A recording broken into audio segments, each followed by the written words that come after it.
ఆత్మనిర్భర్ భారత్ దిశగా అడుగులు వేస్తున్న భారత్ రక్షణ రంగంలో రికార్డులను తిరగరాస్తోంది. దిగుమతులపైన ఆధారపడడం తగ్గించి దేశీయంగా రక్షణ రంగ ఉత్పత్తులను పెంచుతోంది. మరి 2024లో రక్షణ రంగంలో మనం సాధించిన ప్రోగ్రెస్ ఏంటి? కొత్త సంవత్సరంలో రక్షణ రంగం టార్గెట్స్ ఏంటి? వివిధ దేశాలతో ఒప్పందాలు, ప్రైవేటు రంగాన్ని కూడా కేంద్రం భాగస్వామ్యం చేసుకోవడంతో ఎంతకు ముందు ఎన్నడూ లేని విధంగా 2024లో రక్షణ రంగ ఉత్పత్తులు 1,26,887 కోట్లకు చేరాయి. గత ఆర్థిక సంవత్సరంతో పోల్చితే ఇది 16.7% అధికం. 2022-23 ఆర్థిక సంవత్సరంలో ఇది 1,08,684 కోట్లుగా ఉంది. మొత్తం రక్షణ రంగ ఉత్పత్తుల్లో 79.2% ప్రభుత్వ రంగ సంస్థల నుంచి వస్తే మిగిలిన 20.8% ప్రైవేటు రంగం నుంచి వచ్చినవి.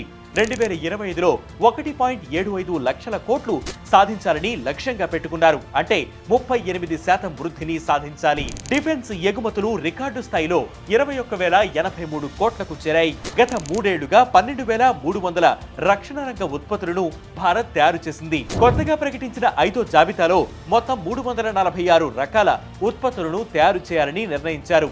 ఇక దేశీయంగా తయారీ విషయానికి వస్తే స్పెయిన్ తో డీల్లో భాగంగా ఇప్పటికే గుజరాత్ మధోదరలోని Tata advanced systems limited C-295 ఎయిర్ క్రాఫ్ట్లను రూపొందిస్తుంది. Indian light tank ILT Zorawar ఒక మైలురాయిని సాధించింది. 4,200 మీటర్ల ఎత్తులో వివిధ రౌండ్లలో చేపట్టిన ఫైరింగ్ లో మంచి ఫలితాలను ఇచ్చింది. నిర్దిష్ట లక్ష్యాలను అది సాధించినట్లుగా గుర్తించారు. భారత రక్షణ శాఖ మొత్తం 31 MQ-9B ఎయిర్ క్రాఫ్ట్లను అందించడానికి అమెరికా ప్రభుత్వంతో ఒప్పందం చేసుకుంది. వీటిని RPS గా పిలుస్తారు. అంటే remotely highlighted air craft system గా పిలుస్తారు. అలాగే general atomics global India private limited సంస్థతో మరో ఒప్పందం సాగింది.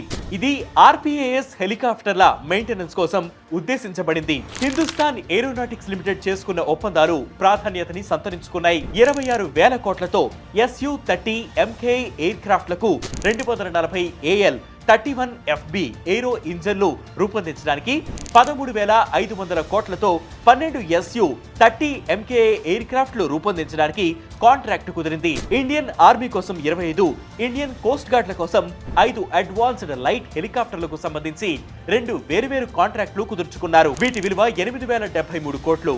5,249 కోట్లతో R&D, 33 ఏరో ఇంజిన్స్ కోసం 2,890 కోట్లతో ఇండియన్ నేవీ కోసం 25 డోర్నియర్ ఎయిర్ క్రాఫ్ట్ల తయారీకి ఒప్పందాలు కుదిరాయి. భారత్ ఎలక్ట్రానిక్స్ లిమిటెడ్ 11 శక్తి ఎలక్ట్రానిక్ వార్ఫేర్ సిస్టమ్స్ కోసం 2,269 కోట్లతో ఒప్పందం కుదుర్చుకుంది. బ్రహ్మాస్ క్షిపణుల తయారీకి 19,518 కోట్లతోనూ, వాటిని నౌకల మీద వినియోగించే క్షిపణుల తయారీకి 988 కోట్లతో మరో ఒప్పందం కుదిరింది. ఇవన్నీ భారత రక్షణ శాఖ ఈ ఏడాది సాధించిన ఘనతల్లో కొన్ని.